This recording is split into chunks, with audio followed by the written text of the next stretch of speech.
Hai, pagi hari enaknya minum kopi sambil menikmati sinar matahari pagi untuk meningkatkan suasana hati. Tapi itu semua jarang terjadi pada kami. Pagi hari, nyuci spray, jemur kasur, nyuci bantal. Karena kalau tidak dicuci, baunya.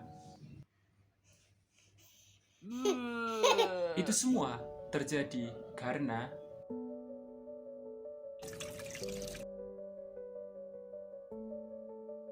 sehingga rutinitas pagi kami pagi hari marah-marah jemur kasur, pagi hari marah-marah jemur kasur, pagi hari marah-marah jemur kasur, begitu seterusnya hingga saya termenung dan teringat bahwasannya anakku cerminan dari diriku waktu kecil.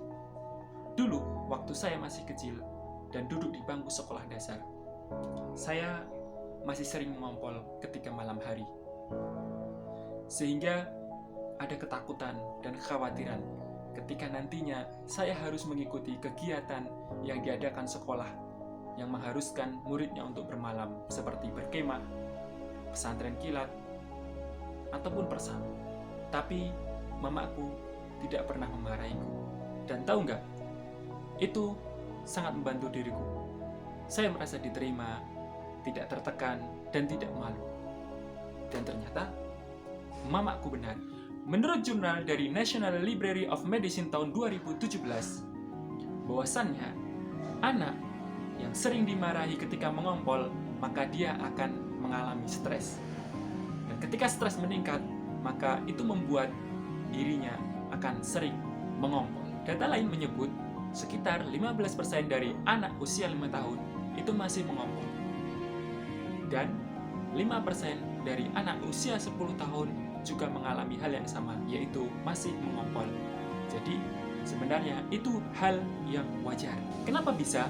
Karena mengompol itu sebenarnya bukan karena malas, bukan karena anak kita nakal, tetapi lebih sering disebabkan oleh faktor genetik atau keturunan. Kalau seandainya salah satu orang tuanya memiliki riwayat mengompol ketika waktu kecil, maka resiko anaknya mengalami hal yang sama sekitar 40%. Dan apabila kedua orang tuanya mempunyai riwayat mengompol ketika waktu kecil, maka resikonya meningkat menjadi 70%.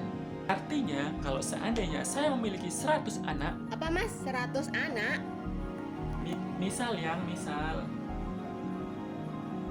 Misal, seandainya saya memiliki 100 orang anak, maka 70 dari 100 anak tersebut mengalami hal yang sama, yaitu mengompol meskipun sudah di atas 5 tahun. Lalu, apa yang bisa kita lakukan sebagai orang tua?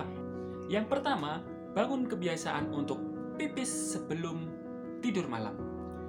Yang kedua, hindari minum terlalu banyak sesaat sebelum tidur malam. Yang ketiga, berikan pujian ketika anak kita berhasil untuk tidak mengompol pada malam hari. Yang keempat, jangan malu untuk konsultasi ke dokter.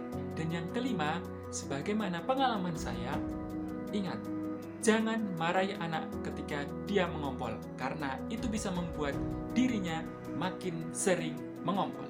Kalau kita sabar dan konsisten, anak kita akan belajar. Dengan cinta, mereka akan tumbuh dengan lebih percaya diri. Mengompol bukan akhir dari dunia.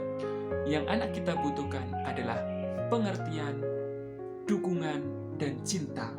Karena dari sanalah mereka akan belajar dengan penuh percaya diri, dan insya Allah mengompol akan hilang dengan sendirinya seiring berjalannya waktu.